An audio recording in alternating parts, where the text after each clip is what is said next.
নিতাই গৌর হরি বল।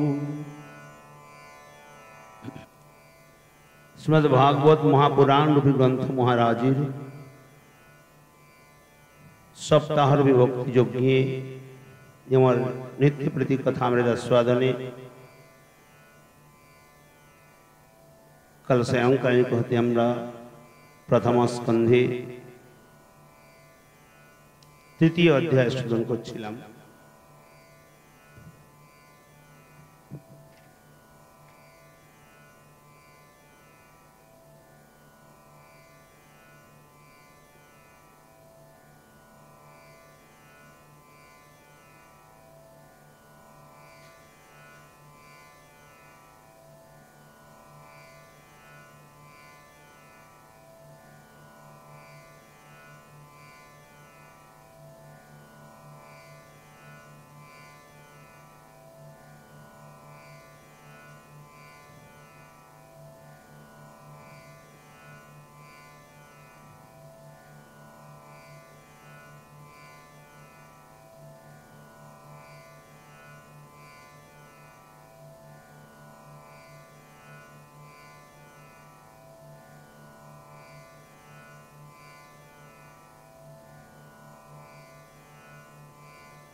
न चास्य कश्चिद् निपुणेन धातु रवैति जन्तु कमुनीश ऊतिः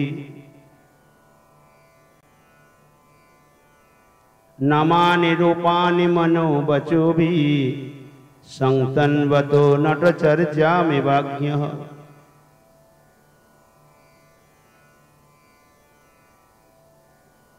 অভিনয়ান অভিজ্ঞ ব্যক্তি যেরূপ নাট্য কৌশল জানে না, অর্থাৎ অভিনয় করতে গিয়ে যে ব্যক্তি নাট্য কৌশল যেমন জানে না, ঠিক সেই প্রকার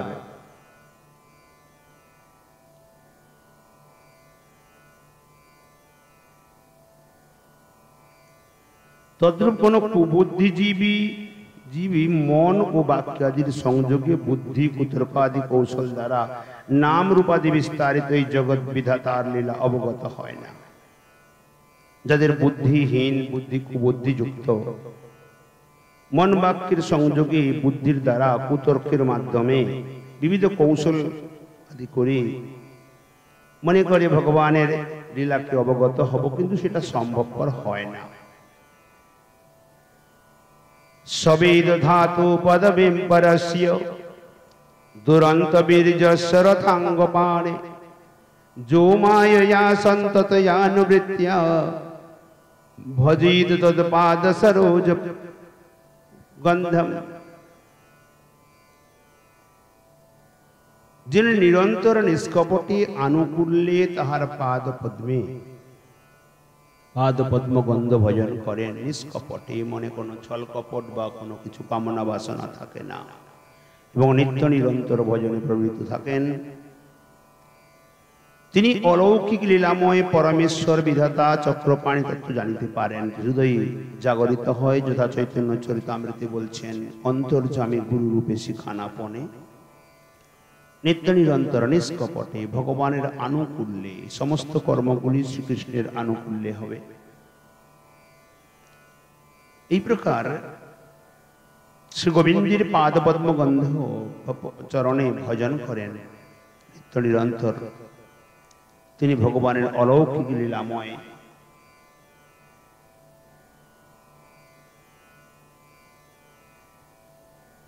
परमेश्वर विधाता चक्र पाणी तत्व की তিনি নিষ্কপটে জানতে পারেন।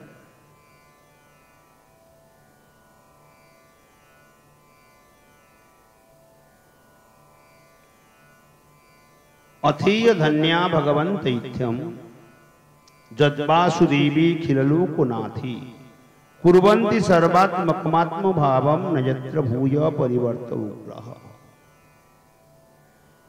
हे भगवत तत्त्वज्ञ महात्मागण, सुध गोस्वामीपाद बोलছেন শোনকাদি ঋষিগণকে, আপনারাই এই জগতে কৃতার্থ ধন্য, যেহেতু এইরূপ প্রশ্নসমূহ দ্বারা সমগ্র ভুবনপতি বাসুদেবী ঐকান্তিক মনোবৃত্তি প্রকাশ করিতেছেন। আপনাদের মন এই জগৎপতি শ্রী বাসুদেব ভগবানের ঐকান্তিক মনোবৃত্তি দেখতে পাচ্ছি। এইরূপ নিশ্চল ভাব হইলে পুনঃ পুনঃ গর্ভবাসায় দুঃখরূপ ভয়ঙ্কর জন্ম মরণমালা হয় না। অর্থাৎ ভগবত চরণে যার নিত্য নিরন্তর অহৈতুকী ভক্তি আছে, চিত্ত লেগে আছে, তাকে আর জন্ম মৃত্যু পাশের মধ্যে আসতে হয় না। ভক্তিবিহীন, টিকাতে বলছেন, ভক্তিবিহীন আমরা আক্ষেপের বিষয়ীভূত হইয়া আছি। এইরূপ বিষাদ প্রাপ্ত সৌনকাদি মুনিগণের প্রতি বলিতেছেন, অর্থাৎ ভগবত তত্ত্বজ্ঞ আপনারাই এই জগতে ধন্য। ভগবান তো এখানে ভগবান শব্দের অর্থ সর্বজ্ঞ, যিনি বিদ্যা ও অবিদ্যা জানেন, তিনি ভগবান শব্দের দ্বারা বাচ্য। এই বৈষ্ণব শাস্ত্রের নিরুক্তি হেতু সর্বাত্মক বলিতে ঐকান্তিক আত্মভাব, মনের ভাব বাসুদেবের প্রতি ঐকান্তিক মনোবৃত্তি হইলে আর জন্ম মরণাদি রূপ আবর্তন এই চক্রের মধ্যে পড়তে হয় না। ইদম ভগবতম রামম পুরাণম ব্রহ্ম সংহিতম উত্তম শ্লোক চরিতম চকার ভগবান ঋষি নিঃশ্রেয়সায় লোকস্য ধন্যম সস্তয়নম মহতে। অর্থাৎ ভগবান বেদব্যাস শান্তিপ্রদ কল্যাণ সাধক ভগবত লীলা কথাময় সর্ববেদ তুল্য এই শ্রীমদ্ ভাগবত নামক মহাপুরাণ জগতের পরম মঙ্গলের নিমিত্ত রচনা করেছেন। পরম মঙ্গলের জন্য কি করেছেন না বেদব্যাসজি মহারাজ পরম কল্যাণময়, পরম শান্তিপ্রদ, সমস্ত বেদের থেকে ও বেদ তুল্য, সর্বে বেদ তুল্য। চক্রবর্তীবাদ বলছেন, এ সুত ইহা কিরূপ অপূর্ব অশ্রুতচর অনির্বচনীয়। এই ভাগবত পুরাণ বেদ তুল্য, ব্রহ্ম সম্মিত, ব্রহ্ম বলিতে শ্রীকৃষ্ণ, তাহার সদৃশ অর্থাৎ শ্রীকৃষ্ণের প্রতিনিধি এই শ্রীমদ্ ভাগবত শাস্ত্র। এখানে ভগবান ঋষি বলিতে শ্রীকৃষ্ণ দ্বৈপায়ন বেদব্যাসজি মহারাজ। তৈদম গ্রাহয়ামাস সূতমাত্মবতাম্বরম সর্ববেদ ইতিহাসানাম সারম সারম সমুদ্রিতম। তৎপরে সকল বেদ ও ইতিহাসের সার সমূহ সংগ্রহ করিয়া এই শ্রীমদ্ ভাগবত ধীরগণের শ্রেষ্ঠ সপুত্র শ্রী শুকদেবকে অধ্যয়ন করাইয়াছিলেন। চক্রবর্তী বলছেন, দধি মন্থন থেকে উদ্ভূত নবনীতের ন্যায় যাহা সমস্ত বেদাদি শাস্ত্রের সার সার বস্তু। যেমন দধি মন্থন করলে নবনীত উত্থিত হয়, সেই প্রকার বেদাদি সমস্ত শাস্ত্রকে মন্থন করে সেখান থেকে সার সার উদ্ধৃত করে শ্রীমদ্ ভাগবত নামক শাস্ত্র স্নেহপূর্বক ব্যাসদেব নিজ পুত্র শুকদেবকে গ্রহণ অর্থাৎ অধ্যাপন করাইয়াছিলেন এবং বেদাদিরূপ দধিমন্থনের শ্রম সফল করিয়াছিলেন। আত্মবান অর্থাৎ ধীরগণের মধ্যে মুখ্য তাদৃশ পুত্র শুকদেব স্বাদের আধিক্যবশত লোভ হেতু এই শ্রীমদ্ ভাগবত শাস্ত্র গ্রহণ করিয়াছিলেন। তাই শতু সংশ্রবয়ামাস মহারাজম পরীক্ষিতম প্রায় উপবিষ্টম গঙ্গায়াম পরিতম পরমর্ষিভিঃ। সেই শুকদেব গোস্বামীপাদ পুনরায় মহর্ষিগণ কর্তৃক পরিবৃত गंगा तीरे परम वैराग्य हेतु आमरण अनशन उपविष्ट महाराज परीक्षित के এই শ্রীমদ ভাগবত সংকীর্তন করিয়া শ্রবণ করাইয়াছিলেন। সেই শুকদেব গঙ্গা তীরে প্রায় উপবিষ্ট অর্থাৎ মহারাজ পরীক্ষিত পরম বৈরাগ্য হয়ে এই শ্রীমদ ভাগবত শ্রবণ করেছিলেন। এখানে প্রায় উপবিষ্ট শব্দের অর্থ প্রায়ঃ শব্দে মৃত্যু পর্যন্ত অনশন, আমরণ অনশন অর্থাৎ প্রায় উপবিষ্ট।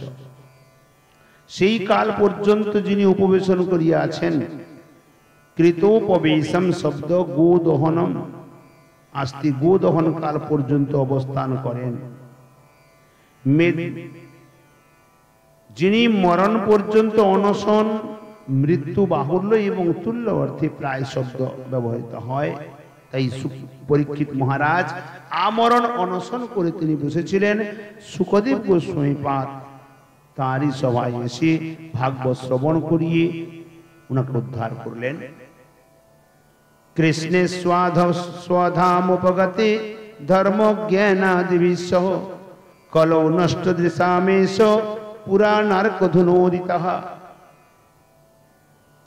ধর্ম সংস্থাপক ভগবান শ্রীকৃষ্ণ লীলা সম্বরণ করিয়া যখন দাপর যুগের অন্তে ভগবান শ্রীকৃষ্ণ লীলা সম্বরণ করে ধর্ম ও তত্ত্বজ্ঞানের সহিত নিজ ধামে গমন করিলেন। বর্তমান কলিকালে তত্ত্বদর্শনাকাঙ্ক্ষম, তত্ত্ব দর্শনে অক্ষম অর্থাৎ অজ্ঞানন্ধ লোকদিগকে দিব্য জ্ঞানালোক প্রদান করিবার জন্য এই শ্রীমদ ভাগবত রূপ পুরাণ সূর্যের উদয় হইয়াছে। শ্রী চক্রবর্তীবাদ বলছেন, অধিক কি আপনারা যাহা জিজ্ঞাসা করিয়াছেন, ধর্ম কাহার শরণ গ্রহণ করিয়াছে তাহা ইহাই আমার অবগত হন, তাহা বলিতেছেন কৃষ্ণ।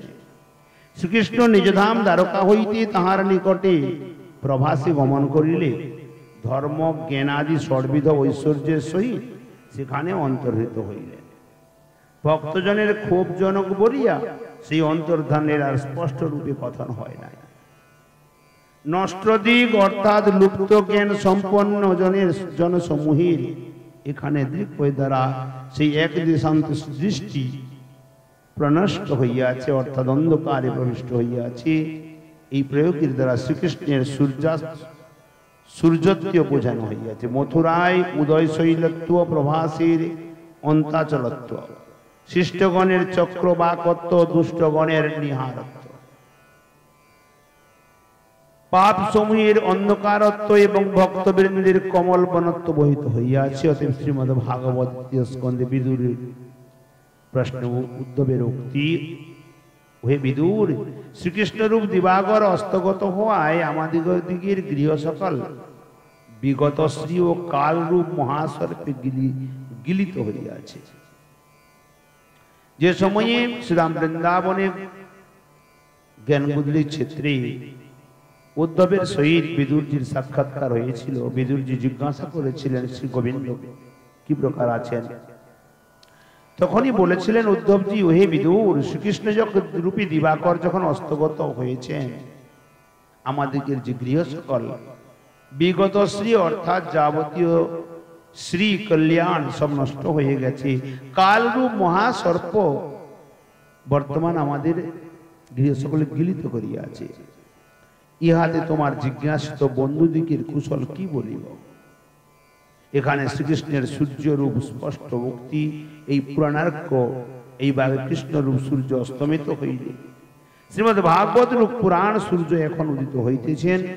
শ্রীকৃষ্ণ তার নিজের যাবতীয় তেজপুঞ্জকে শ্রীমদ ভাগবতী সমস্থাপিত করে অন্তর্হিত হয়েছিলেন। ইহার দ্বারা সূর্যের প্রতিমূর্তি সূর্য হইয়া থাকে। ধর্ম কম শরণম গত ইত্যস্মেব ব্যাস রূপিণমিতি পরিহার উচ্যতি ইদম ভাগবতমিত্যাদিনা তত্র কীর্তয়তো বিপ্রশিরভূরি তেজস অহঞ্চাদ্যগমম তত্র নিবিষ্টস্তদনুগ্রহাৎ সোহম বহস্রাবয়িষ্যামি যথাধীতম যথামতিঃ। হে শৌনকজি, ব্রাহ্মণগণ সেই পরীক্ষিতের সভায় আমি উপবিষ্ট থাকিয়া, হে সৌনকাদি ব্রাহ্মণগণ, সেই পরীক্ষিতের সভায় আমি উপবিষ্ট থাকিয়া কীর্তন সময়ে মহাবীর্যশালী মুনিশ্রেষ্ঠ শুকদেবের মুখারবিন্দ হইতে তাহার কৃপা প্রভাবে এই শ্রীমদ্ ভাগবত কথা আমি জানিয়াছি। সেই কীর্তন শুনিয়া এখন পুনরায় আমি আপনাদিগকে শ্রী গুরু শ্রী শুকদেবের নিকট যেরূপ শুনিয়াছি ও যেরূপ উপলব্ধি করিয়াছি তদ্রূপ কীর্তন করিব, যেমনটি আমার স্মরণে আছে। টিকাতে বলছেন সেই চক্রবর্তী পাদ, সেই মহারাজ পরীক্ষিতের সভায় শ্রীমদ্ ভাগবত কথা কীর্তনকারী বিপ্রর শ্রী শুকদেবের নিকট হইতে এই শাস্ত্র আমি অধিগত করিয়াছি। অর্থাৎ তাহার অনুগ্রহ লাভ করিয়া সেই সবার এক দেশে নিবিষ্ট হইয়া আমি এই লাভ করিয়াছি। শ্রীমদ্ ভাগবতের দ্বাদশ স্কন্ধে শুকদেব শোক সঞ্চার পূর্বক বলিয়াছেন, হে কুপ্রধান, এই যে সম্মুখে সুত বসিয়া আছে তিনি নৈমিষারণ্যে দীর্ঘকাল ব্যাপী যজ্ঞে সৌনক প্রমুখ মুনিগণ কর্তৃক জিজ্ঞাসিত হইয়া তাহাদের নিকটে ভাগবতী সংহিতা বর্ণন করিবেন। যথাধীতম অর্থাৎ তাহার নিকট অধ্যয়ন রূপ এই শাস্ত্র কিন্তু সকপল কল্পিত নহে, এটি নিজের মন গড়া কল্পিত নয়। তাহাতে আবার যথামতি অর্থাৎ নিজ বুদ্ধিতে যতখানি ধারণ করিতে পারিয়াছি তাহাই আপনাদের নিকট কীর্তন করিব। সমস্ত অর্থ জাত শ্রী শুকদেবই জানেন। এই ভাব, এই ভক্তি চৈর আনন্দদায়িনী এ পর্যন্ত শ্রীমদ প্রথম স্কন্ধে তৃতীয় অধ্যায়ে নৈমিষ শ্রীমদ্ ভাগবতী महापुराणे पारिमं संहिते अम्बैयासिकं प्रथम स्कंध नैमिषोपाख्याने जन्म गुह्यम नाम तृतीय अध्याये कृष्णाय वासुदेवाय देवकी नंदनाय च नंदगोपकुमाराय गोविंदाय नमो नमः। चतुर्थ अध्याय प्रारंभ। श्री शौनक उवाच इति प्रवाणं संस्तूय मुनीनां दीर्घसत्रिणां ब्रह्मकुलपति सूतं बौवृच्च शौनको ब्रवीत्।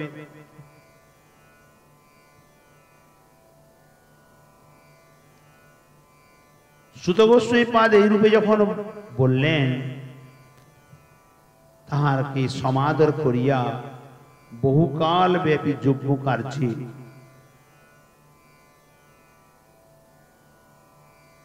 দীক্ষিত বহুকাল ব্যাপী যজ্ঞ কার্যে দীক্ষিত ঋষিগণের মধ্যে দলশ্রেষ্ঠ প্রবীণ ঋগ্বেদী শৌনক মুনি বলিতে লাগে আরম্ভ করিলেন।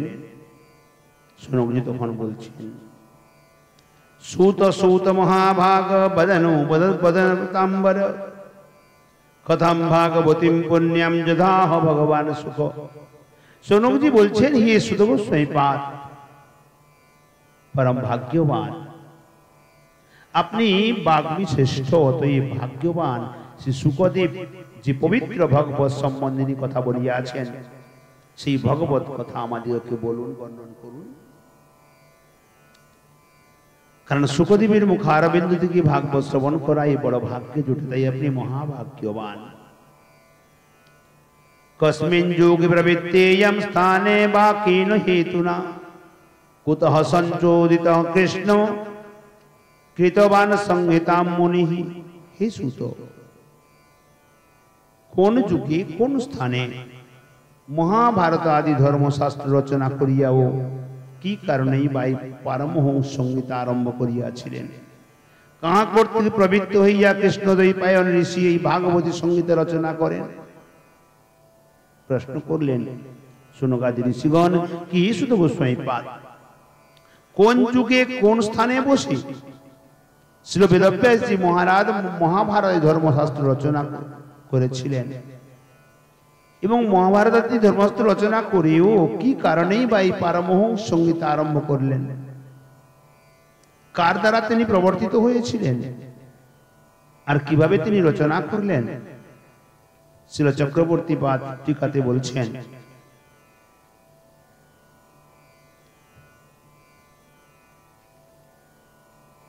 কুতঃ এখানে সার্ব বিভক্তি বিহস্তস্মি অর্থাৎ কেবল পঞ্চমীতে নেই, কিন্তু সমস্ত বিভক্তিতেই তস প্রত্যয় হইতে পারে। এই ব্যাকরণের নিয়ম অনুসারে তৃতীয় স্থানে এখানে মুনি কৃষ্ণ, কৃষ্ণ এখানে দ্বৈপায়ন বেদব্যাস। তস্য পুত্র মহাযোগী সমধিক নির্বিকল্পকঃ একান্তমতিরুন্নেদ্র গুড়ো মূঢ় ইবেয়তে। সেই ব্যাসনন্দন শুকদেব মহাজ্ঞানী ছিলেন, ব্রহ্মদর্শী ছিলেন, অতএব বেদ জ্ঞান রহিত ব্রহ্মৈক চিত্ত মায়াভি নিবেশ রূপ নিদ্রা রহিত অর্থাৎ উদ্বুদ্ধ স্বরূপ ছিলেন, যার কোনোদিন নিদ্রা আসেনি।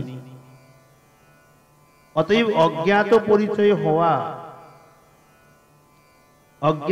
পরিচয় হওয়া লোকে তাহাকে বাতুল বা জড়ের ন্যায় বোধ করিত।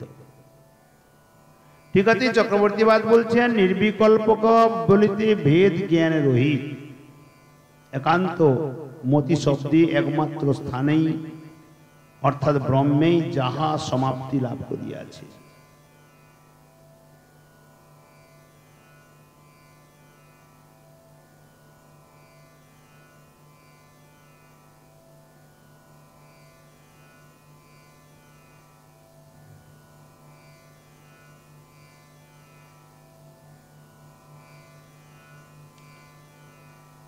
স্থির চিত্ত তাদৃশী মতি যাহার অর্থাৎ যিনি স্থির চিত্ত।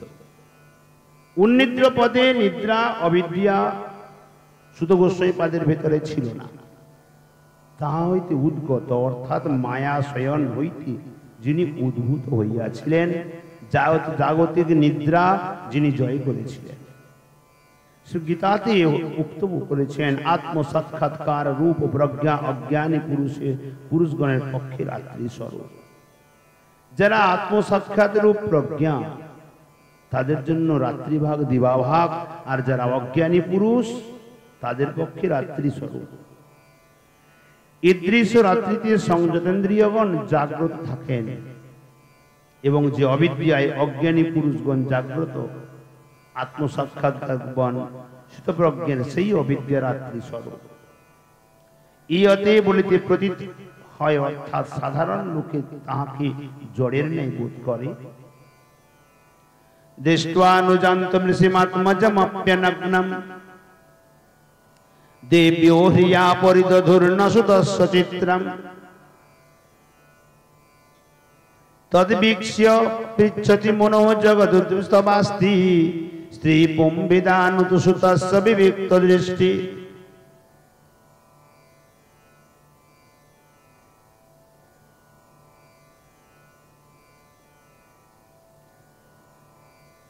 পুত্র শুকদেব নগ্নাবস্থায় যখন মহারাজ প্রব্রজ্জায় গমন করিতেছিলেন, তখন পশ্চাৎগামী পিতা ব্যাসদেবকে পরিহিত বসন দেখিয়াও জড়ক্রীড়াত অপ্সরগণ লজ্জায় বস্ত্র পরিধান করিয়াছিলেন। সেই আশ্চর্য ঘটনা দেখিয়া ব্যাসদেব তাহাদিওকে ইহার কারণ জিজ্ঞাসা করিলেন। সেই অপ্সরাগণ তাহাকে উত্তর দিয়েছিলেন, আপনার স্ত্রী পুরুষ বেদ জ্ঞান বর্তমান, কিন্তু বেদ দৃষ্টিহীন আপনার পুত্র শ্রী শুকদেবের তাহা নাই। অর্থাৎ নির্বিকল্পত্ব বেদ জ্ঞান রহিত প্রমাণ করিতেছেন যে শুকদেবের শ্রী ভগবান সর্বস্ব সমর্পণ পূর্বক শ্রী ভগবানে সর্বস্ব সমর্পণ পূর্বক প্রব্রজ্জায় গমনকারী নিজ পুত্র শুকদেব, নিজপুত্র শুকদেবের পশ্চাৎ গমনকারী ঋষি ব্যাসদেব কি অনগ্ন অর্থাৎ পরিহিত বসন দেখিয়াও দেবী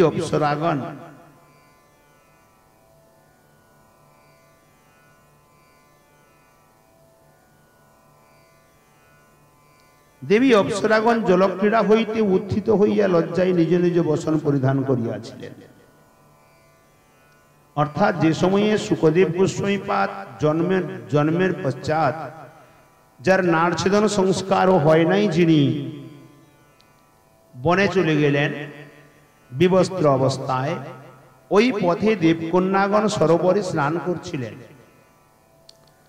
বেদব্যাসজি মহারাজ বসন পরিধান করে আছেন, তিনি যাচ্ছেন। তাকে দেখে দেবকন্যাগণ লজ্জায় বসন পরিধান করলেন, কিন্তু শুকদেবের দর্শনে তাহারা জল হইতে উঠিয়া বস্ত্র পরিধান করেন নাই। হইয়া অতীব আশ্চর্য, কারণ পুত্র যুবা ষোড়শ বর্ষিয়া, তাহাতে আবার নগ্ন শুকদেব। দেহের সর্বস্থান স্পষ্ট রূপে লক্ষিত হইতেছে। এই রূপ আমার পুত্রকে দেখিয়া এই যুবতী রমণীগণ লজ্জিত হইলেন না। তারা লজ্জা পায়নি কি? বস্ত্র পরিধান করেনি। কিন্তু বৃদ্ধ পরিহিত বস্ত্র, যেদিকে যুবতীগণ খেলা করিতেছিলেন সেই দিকে দৃষ্টিও নিক্ষেপ করি নাই। এমন আমাকে দেখিয়া এই রমণীগণ লজ্জিত হইলেন। তাই বেদব্যাসজি মহারাজ প্রশ্ন করছেন দেবকন্যাগণকে, কি আমার পুত্র ষোড়শ বর্ষীয় এবং পূর্ণ যৌবনা বিবস্ত্র অবস্থা, তাকে দেখে তোমাদের লজ্জা হলো না? আর আমি লাখো বছরের বৃদ্ধ, আমি বস্ত্র পরিধান করে আছি, আমাকে দেখে তোমাদের লজ্জা হলো? বস্ত্র ধারণ করছো, এম কেমন বিচার?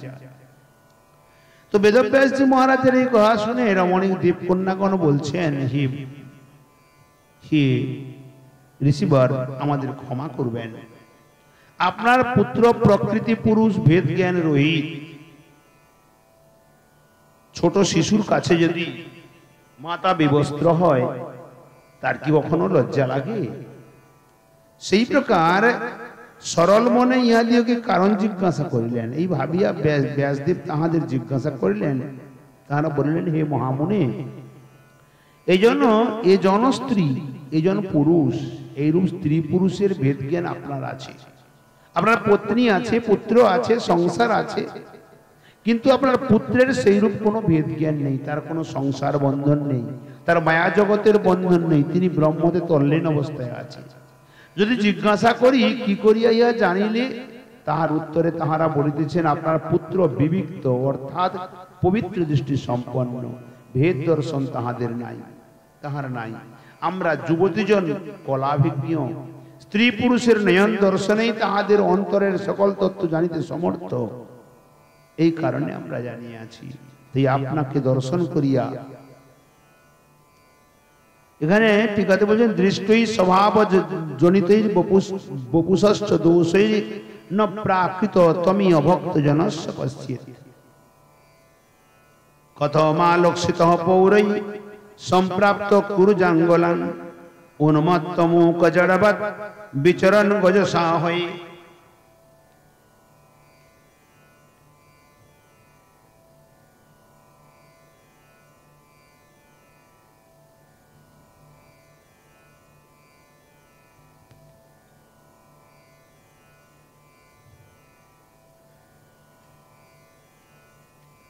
অতএব এইভাবে সেই শুকদেব প্রথমে কুরু ও জাঙ্গল প্রদেশে ভ্রমণ করিয়াছিলেন।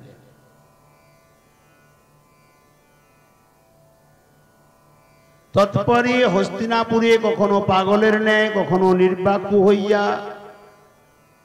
নির্বাক হয়ে কখনো মূঢ়ের ন্যায় ভ্রমণ করিতেছিলেন।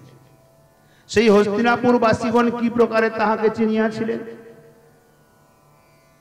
টিকাতে চক্রবর্তী বলছেন, কুরু এবং জাঙ্গল দেশ বিশেষের নাম, একটি দেশ বিশেষের নাম কুরু দেশ এবং জাঙ্গল দেশ, এটি দেশ বিশেষের নাম। গজসা হয়ে সংবাদ সমভূতাত যত্রৈ সা সাত্বতি শ্রুতি। প্রশ্ন করছেন, হে তাঁত,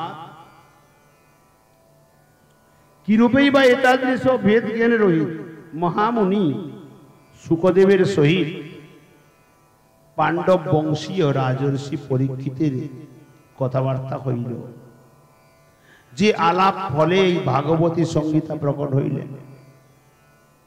কথম বা পাণ্ডবেয়স্য রাজর্ষির মুনিনা সহ সংবাদ সমভূতাৎ যত্রৈ সাত্বতি শ্রুতিঃ। প্রশ্ন করেছেন সুত গোস্বামীপাদের কাছে, কি হে তাত,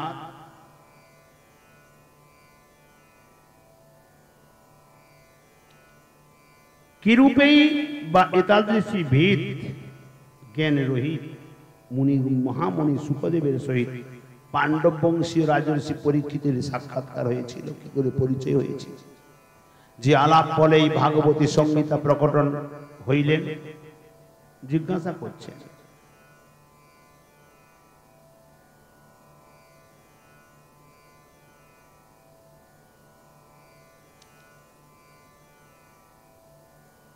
সগোদন মাত্রম হি গৃহেষু গৃহমেধিনাম অবেক্ষতে মহাভাগস্তীর্থে পূর্বংশ্রম।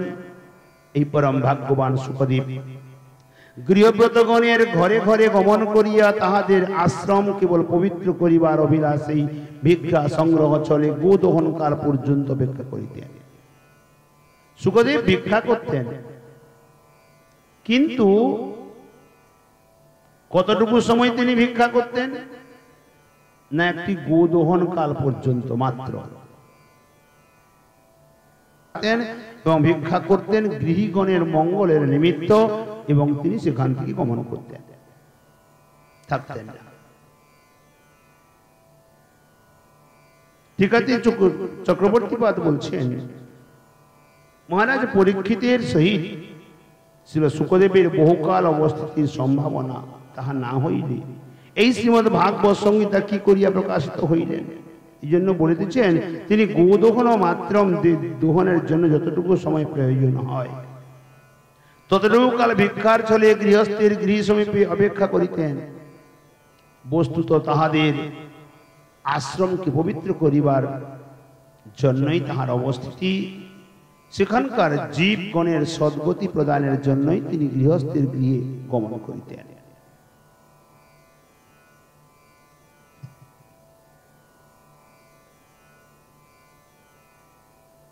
গোদহন মাত্রম হারিত সংহিতায় চতুর্থ অধ্যায়ে পঞ্চপঞ্চাশত শ্লোকে বর্ণন করেছেন। বৈশ্বদেবম ততঃ কুর্যাদ বলি কর্ম বিধানতঃ গোদহন মাত্র আকাঙ্ক্ষে দধিতিম প্রতি বৈগৃহী। দেখা যায় যে গৃহস্থ নিজ গৃহে বিষ্ণুর অর্চনা করিয়া বলি কর্মবিধান অনুসারে বৈশ্যদেবকে বলি দিবে।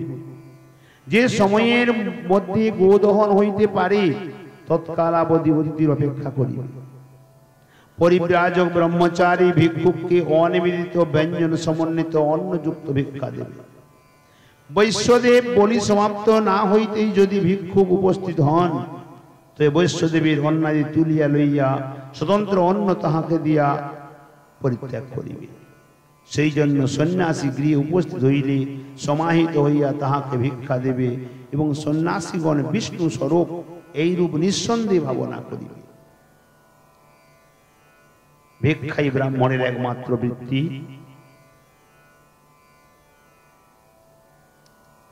অভিমন্যু সুমন্যু সুতম সূত প্রাহুর ভাগবতোত্তমম তস্য জন্ম মহাশ্চর্যম কর্মাণি চ গৃহীণঃ।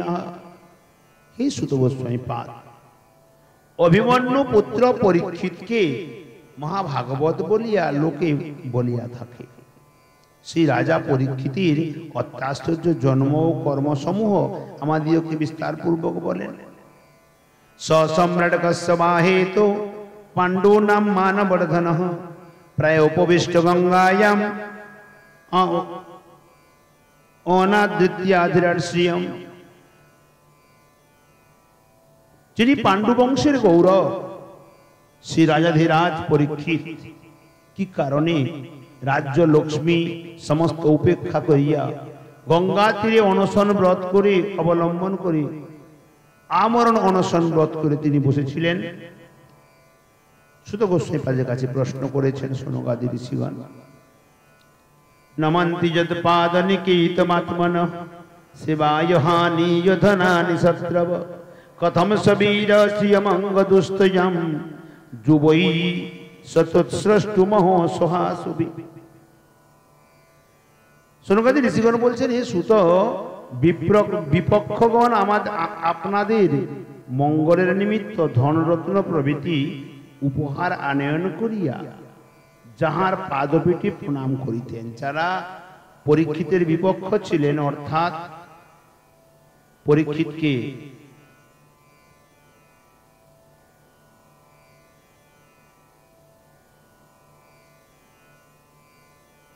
যারা পরীক্ষিতের বিপক্ষ ছিলেন, সপক্ষে নয়, তারা করতেন কি, ধন সম্পদ বিবিধ মণিমাণিক্য নিয়ে এসে উপহার সব পরীক্ষিতের চরণে রেখে প্রণাম করতেন।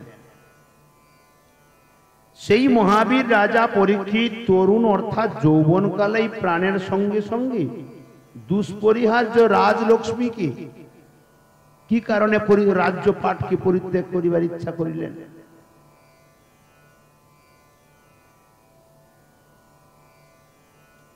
শিবায় লোকস্য ভুবায় ভূতলে য উত্তম শ্লোক পরায়ণা জনঃ জীবন্তি নাত্মার্থমসৌ পরাশ্রয়ম মুমোচ নির্বেদ্য কুত কলিবরম। যে সকল ব্যক্তি ভগবত পরায়ণ, তাহারা বিশ্বের সুখ সমৃদ্ধি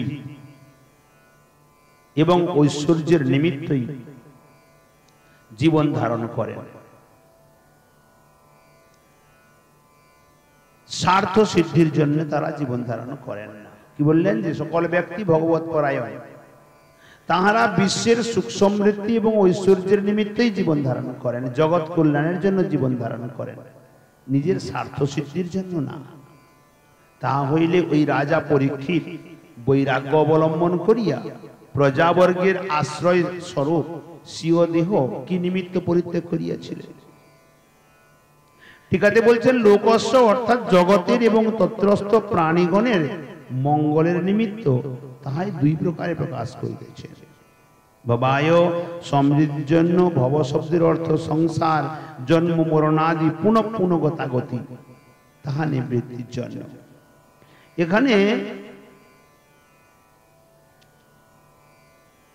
এখানে ভাব শব্দের চতুর্থ বিভক্তি ভবায় অর্থাৎ নিবৃত্ত নিবর্তনীয়া।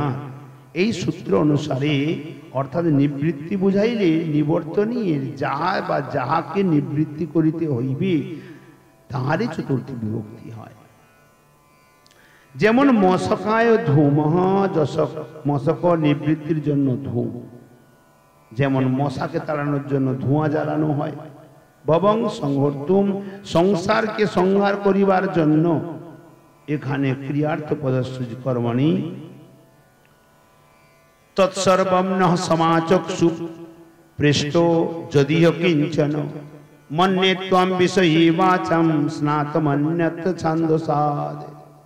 উল্লিখিত বিষয় সম্বন্ধে আপনাকে যাহা কিছু জিজ্ঞাসা করিয়াছি তৎসমুদয় আমাদিগকে কৃপাপূর্বক বলুন। শৌনকাদি ঋষি গণসূত গোস্বামী পাদকে বলছেন কৃপাপূর্বক বলুন।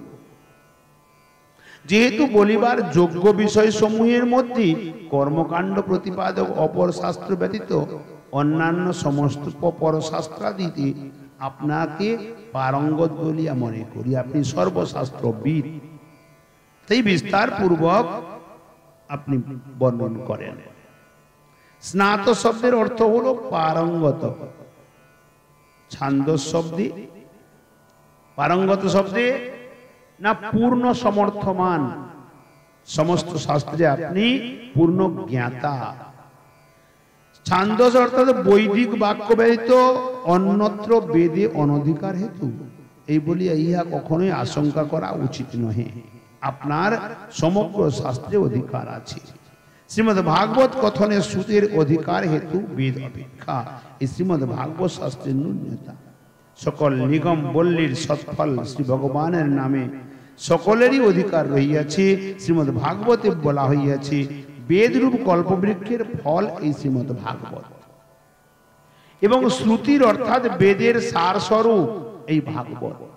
পুরাণ ও ইতিহাস বেদ বেদই, এই জন্য শ্রীমদ্ ভাগবত বক্তার বেদাদিতেও অধিকার রহিয়াছে। প্রণবময় বেদে স্বরাদির পার্থক্য ভেদ থাকিলেও বিশিষ্ট একার্থ প্রতিপাদক পদকদম্বের অপৌরুষত্তি সত্য হেতু অভেদ মিলিত হইয়াছে।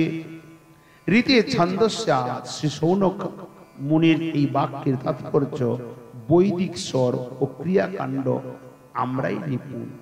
যে বিষয়ে আমাদের ন্যূনতা, শ্রীকৃষ্ণ কথামৃতি তুমি আমাদের পান করাও এবং তুমি তাহাতেই যোগ্য অধিকারী।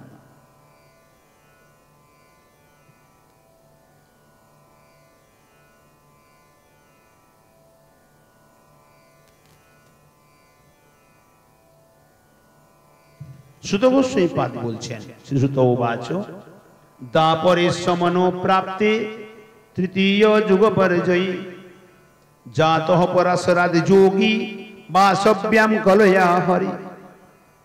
হে সুত, শ্রীসুত বলছেন, হে শৌনকাদি ঋষিগণ, তৃতীয় যুগ পরিবর্তনের সময়, অর্থাৎ সত্য গেল, ত্রেতা গেল, দাপর এলো, এই দাপর যুগ যখন আসছে,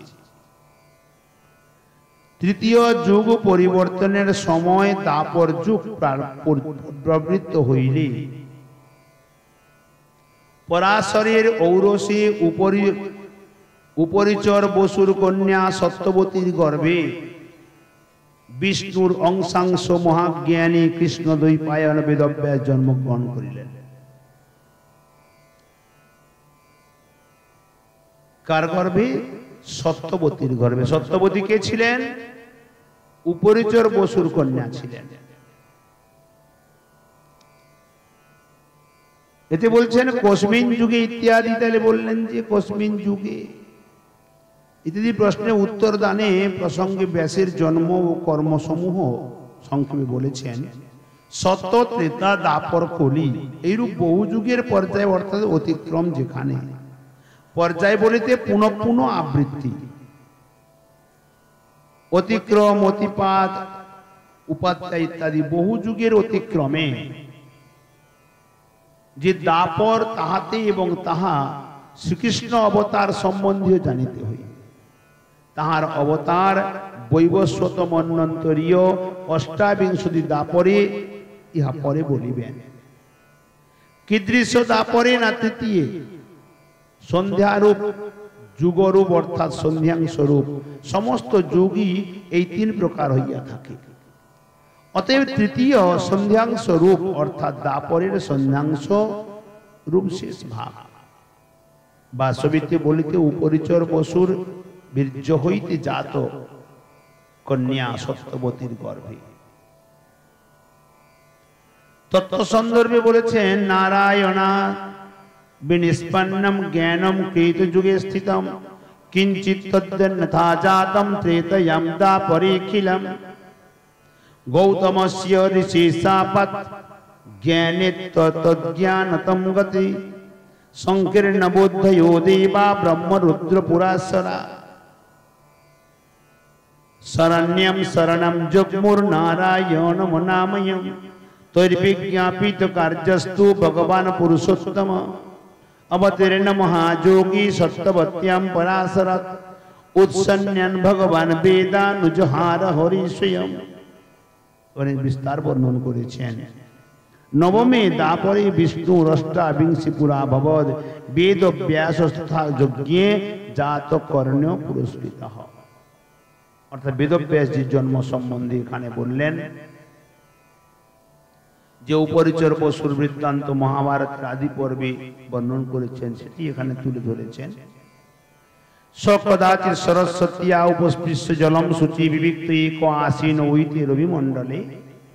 সেই পরাশর তো নয়, বেদব্যাস কোনো এক সময়ে সূর্যোদয়ের পর সরস্বতী নদীর জলে স্নানাদি সমাপন করিয়া পবিত্র হইয়া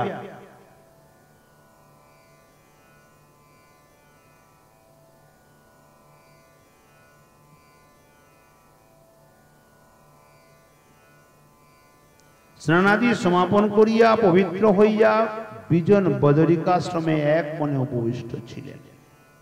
শ্রী পরাশর নন্দন ব্যাসদেব, যিনি কোন এক সময়ে সূর্যোদয়ের পর প্রাতকালে বদ্রীনাথের আগের দিকে সরস্বতী নদী এই সরস্বতী নদীর জলে স্নানাদি সমাপন করে পবিত্র হয়ে এই বদরিকাশ্রমে বদ্রীনাথ ধামে এক মনে উপবিষ্ট ছিলেন। এমন সময়ে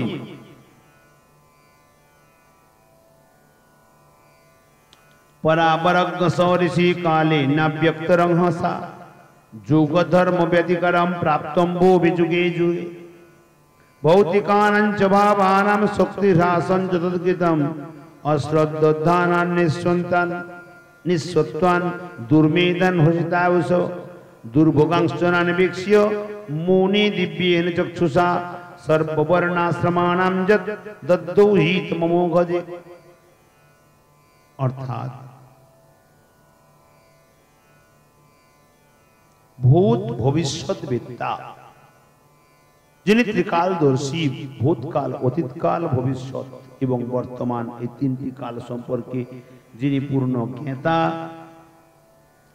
এই প্রকার ত্রিকালদর্শী সর্বজ্ঞান সম্পন্ন সেই ব্যাসদেব দিব্য চক্ষু দ্বারা প্রতিযুগে কালের গুড় বেগ বশত পৃথিবীতে যুগ ধর্মের বিপর্যয় উপস্থিত দেখিয়া এবং সেই কাল প্রভাবে পাঞ্চভৌতিক বস্তু অর্থাৎ দেহাদির সামর্থ্য ক্ষয় দেখিয়া এবং মানবগণকে শ্রদ্ধাহীন, অধৈর্য, মন্দমতি, অল্পায়ু, ভাগ্যহীন দর্শন করিয়া যাহা সকল বর্ণন ও সকল আশ্রমের মঙ্গলপ্রদ তদ বিষয়ে চিন্তা করিতে লাগলেন।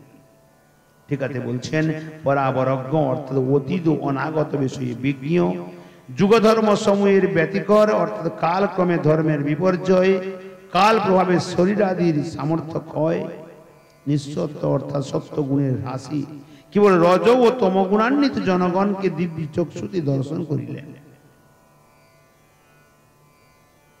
চাতুর্হোত্রম কর্মশুদ্ধম প্রজানাম বিক্ষ বৈদিকম বেদধ্যাত যজ্ঞ সন্তত্যৈ বেদমেকম চতুর্বিধাম।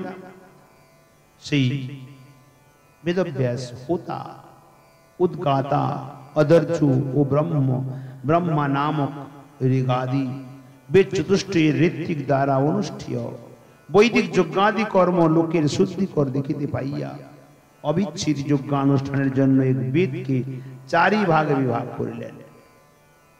ততশ্চ তারপর জ্ঞান, যোগ ও ভক্তি সাধনের অযোগ্য সকল লোকেদের একমাত্র কর্মই শুদ্ধিকর হইবে। কিরূপে কর্ম তাহা বলেছেন না, হোতা, উদ্গাতা, অধ্যর্য ও ব্রহ্মা, এই চারিজন হোতা অর্থাৎ ঋত্বিক, পুরোহিত, তাহাদের দ্বারা অনুষ্ঠিত চতুর্হোত্র বৈদিক যজ্ঞাদি কর্ম যজ্ঞ সকলের অবিচ্ছেদের জন্য, অনুষ্ঠানের জন্য কার্য করিবে এবং আজ্ঞা দিলেন বেদে।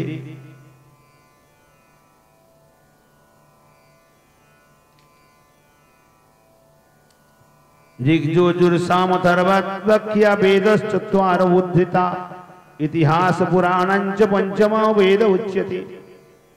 ऋग्वेद, যজুর্বেদ, সামবেদ, অথর্ববেদ নামক চারি বেদ তিনি পৃথক করিলেন এবং ইতিহাস ও পুরাণ পঞ্চম বেদ বলিয়া কথিত হইল। তাহলে ভগবান থেকে একটি বেদ এসেছিল।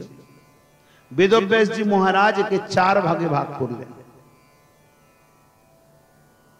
ঋক, সাম, যজু, অথর্ব রূপে ভাগ করলেন। বেদ বেদয়তি ধর্মমিতি ব্রহ্ম চ বেদঃ।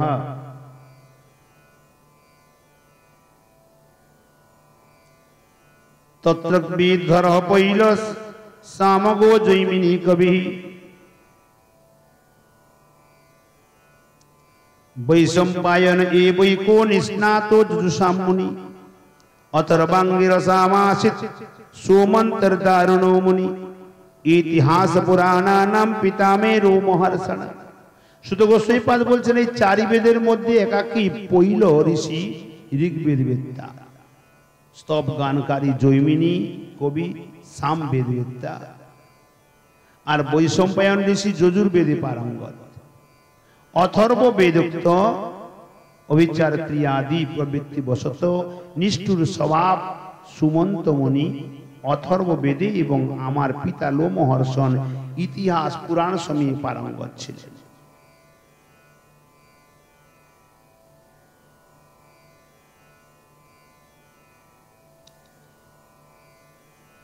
तो ईत ऋषयो वेदम समसम व्यासनने कथा शिष्यै प्रशिष्यै तच्छिष्यै वेदांत साखिनो भवन। उल्लिखित पहिल आदि ऋषिगण निज निज अधीत वेद अनेक प्रकार विभाग करियाছিলেন। এই চারজন ঋষি এই বেদ অধ্যয়ন করে নিজেদের ভাষাতে বেদকে অনেক প্রকার বিভাগ করেছিলেন। সেই বিভক্ত বেদ সমূহ শিষ্য প্রশিষ্য পরম্পরা ক্রমে বহু শাখায় বিভক্ত হইয়া যায়, বেদের শাখা বলে বলে। তয়েব বেদ দুর্মর্ধেরি ধার্যন্তি পুরুষের যথা এবং চকার ভগবান বেশ কৃপণ বৎসলাহ। স্বল্প বুদ্ধি লোকেও যাহাতে কেবল মাত্র মেধাবীগণের বোধব্য সেই সকল বিভক্ত বেদ সমূহ বুঝিতে পারে, যারা অল্প বুদ্ধি সম্পন্ন ওই বেদকে বুঝতে পারে না। যাতে ওই অল্প বুদ্ধি সম্পন্ন লোকও কেবলমাত্র মেধাবীগণের বোধব্য সেই সকল বিভক্ত বেদ সমূহ বুঝিতে পারে, দীনবৎসল কৃপালু ভগবান বেদব্যাস সেই রূপে বেদকে তিনি বিভাগ করিলেন। বেদ বিভাগ করে জীব জগতের নিমিত্ত দান করলেন। স্ত্রী শুদ্ধ দ্বিজ বন্ধু নাম ত্রয়ীন শ্রুতি গোচরা কর্ম শ্রেয়সী মৌঢ়া নাম শ্রেয় এবং ভবেদীয় ইতি ভারতমাখ্যানম কৃপয়া মুনিনা কৃতম। স্ত্রী শূদ্র ও সাবিত্রী পতিত ব্রাহ্মণ ক্ষত্রিয় ও বৈশ্যকুলোৎপন্ন ব্যক্তিগণের বেদত্রের শ্রবণে অধিকার নাই। অতএব এই সংসারে ওরা স্ত্রী বা শূদ্র বা সাবিত্রী ব্রত থেকে যে ব্রাহ্মণ পতিত হয়েছে, বৈশ্যকুলে জন্ম যারা, এর বেদের তিন বেদে অধিকার নেই। অতএব এই সংসারে বেদোক্ত শুভকর্ম সমূহে অজ্ঞ লোকগণের কি প্রকার কল্যাণ হইবে? যখন অজ্ঞ লোক জানতেই পারবে না, তাদের কল্যাণ কি প্রকারে হবে?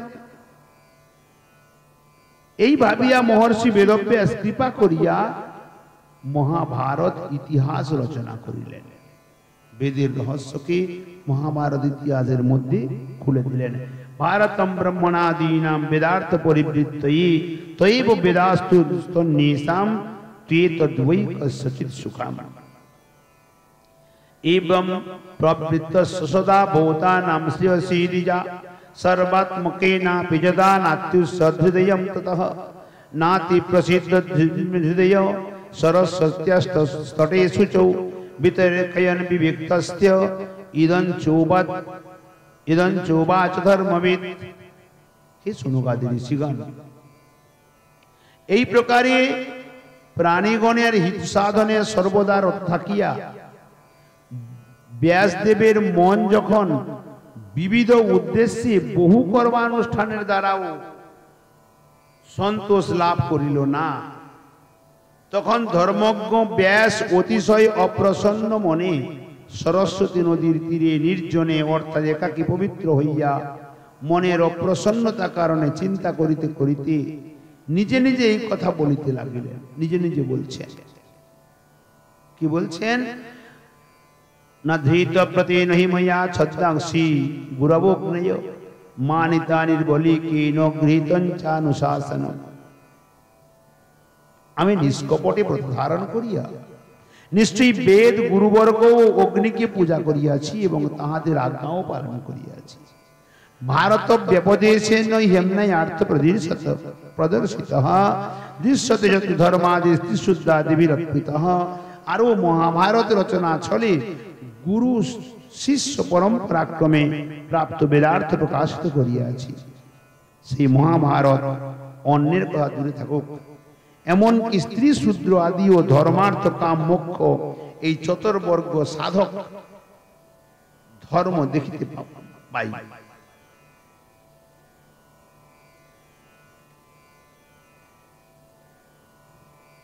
तथापि बत मे दैयो आत्मा चैवात्मना विभु असंपन्नैवा भाति ब्रह्म वर्चससत्तमः। किंतु हाय वेद विभाग ও মহাভারত রচনা করিয়াও দেহস্থিত আমার আত্মা অর্থাৎ জীবাত্মা বস্তুত পরিপূর্ণ এবং অতিশ্রেষ্ঠ ব্রহ্মতে সম্পন্ন হইয়াও স্বরূপতে যেন অভাবগ্রস্ত অপূর্ণের ন্যায় প্রকাশিত হইতেছে। মনে আমার শান্তি হইতেছে না, মনে তিনি শান্তি পাচ্ছেন না।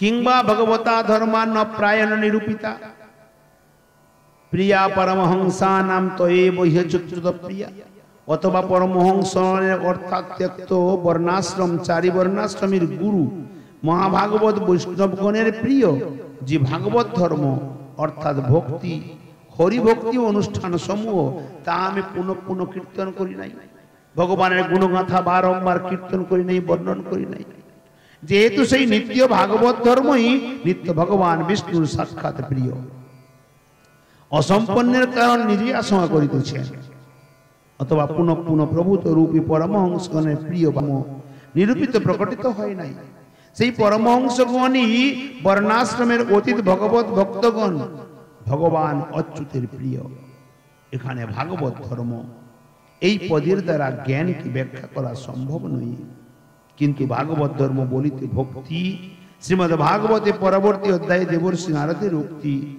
সেই বাক বিসর্গ অর্থাৎ বাক্য প্রয়োগ জনসমূহের পাপ নাশক হয় যাহাতে অপশব্দ অর্থাৎ অসংস্কৃত পদ বিন্যাস থাকিলেও প্রতি শ্লোকে অনন্ত ভগবানের যশ প্রকাশ নামক সকল বিন্যস্ত থাকে যে নাম সকল সাধুগণ শ্রবণ কথন ও স্বয়ং কীর্তন করিয়া থাকেন হে বেদব্যাস তুমি ভগবানের নির্মল যশ প্রায় বর্ণন করো নাই ভগবানের যশ বর্ণন ব্যতিরেকে কেবল ধর্মাদি আচরণ করিলে শ্রী ভগবানের পরিতোষ হয় না অতএব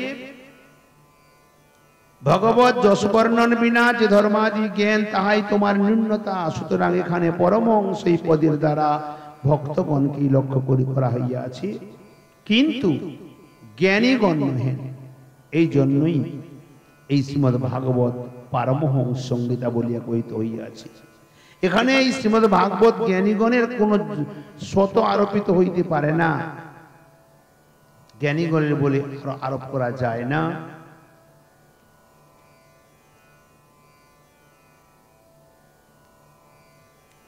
तस्यैवं खिलमात्मानं मन्यमानस्य खिद्यतो कृष्णस्य नारदोऽभ्यागादाश्रमं प्रागुदाहृतम् अर्थात এই রূপ ভাবে আপনাকে অভাবগ্রস্ত মনে করিয়া খেদ করিতে থাকিলে সেই কৃষ্ণদ্বৈপায়ন ঋষির পূর্ব বর্ণিত সরস্বতী তীরবর্তী আশ্রমে দেবর্ষি নারদ উপস্থিত হইলেন যখন বেদব্যাসজি মহারাজ মনের দুঃখে বসে আছেন দেবর্ষি নারদ এসে উপস্থিত হলেন তম বিজ্ঞায় সহসা প্রত্যুত্থায় গতম মুনি পূজয়ামাস বিধিবৎ নারদম সুর পূজিতম দেব বন্দিত সেই দেবর্ষি নারদকে সমাগত জানিয়া তৎক্ষণাৎ আসন হইতে প্রত্যুত্থান করিয়া স্বীয় গুরুর ন্যায় যথাবিধি পূজা করিলেন অর্থাৎ বেদব্যাসজি মহারাজের গুরুদেব হলেন দেবর্ষি নারদ তাই দেবর্ষি নারদের চরণে প্রণাম করে পুজো করলেন जय जय श्रीमद् भागवती महाप्राणे ब्रह्म सुप्रभाष्य पारमहंसं संहितायां वैयासिक्यां प्रथम स्कन्धे नारदागमनं नाम चतुर्थोऽध्यायः कृष्णाय वासुदेवाय हरये परमात्मने प्रणतक्लेशनाशाय गोविन्दाय नमो नमः ओम नमो भगवते वासुदेवाय आजके कथा আমরা এখানে বিশ্রাম দিই যাবতীয় ভুল ত্রুটি আছে সবাই মিলে এক অবোধ মূর্খ বালক মনে করে কৃপা করে ক্ষমা করে দেবেন সর্বচরণের সঙ্গ প্রণতি অর্পণ করি নিতাই গৌর হরি বল জয় জয় শ্রী রাধে শ্যাম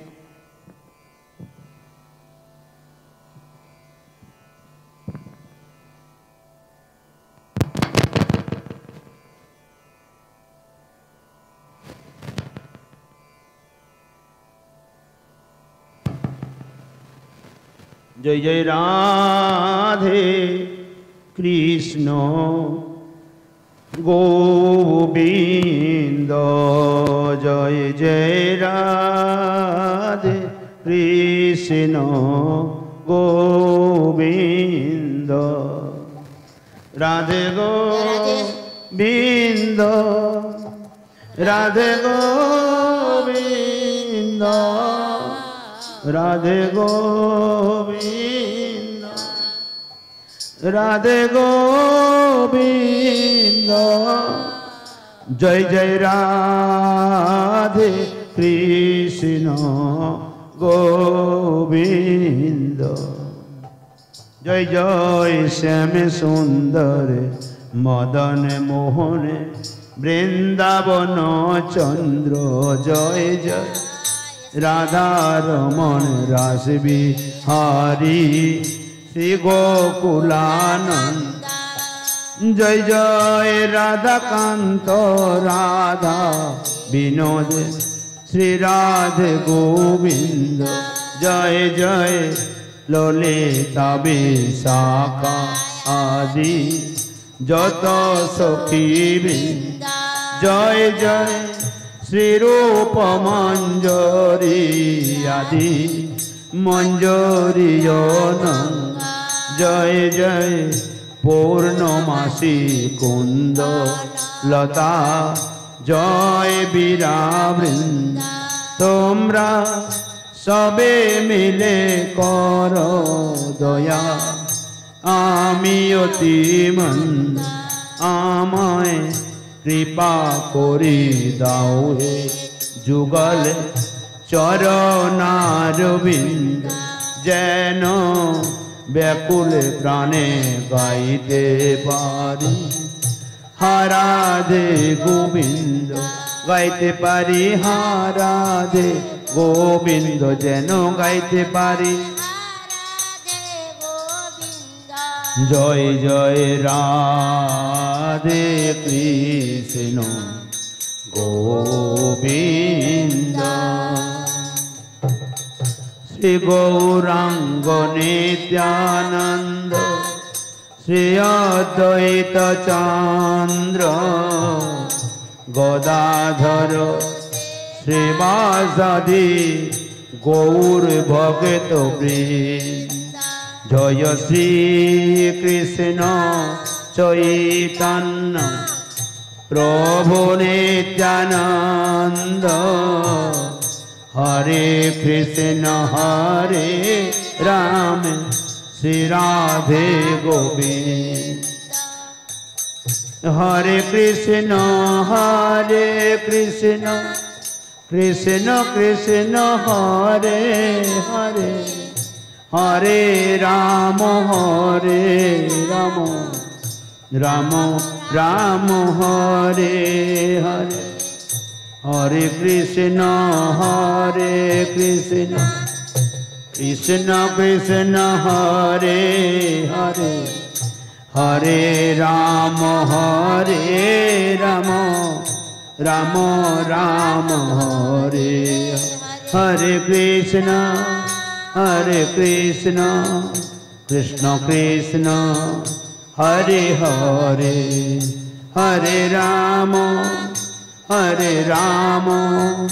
राम राम हरे हरे निताय गौर हरि बोल हरि बोल हरि बोल हरि बोल हरि बोल हरि बोल हरि बोल हरि बोल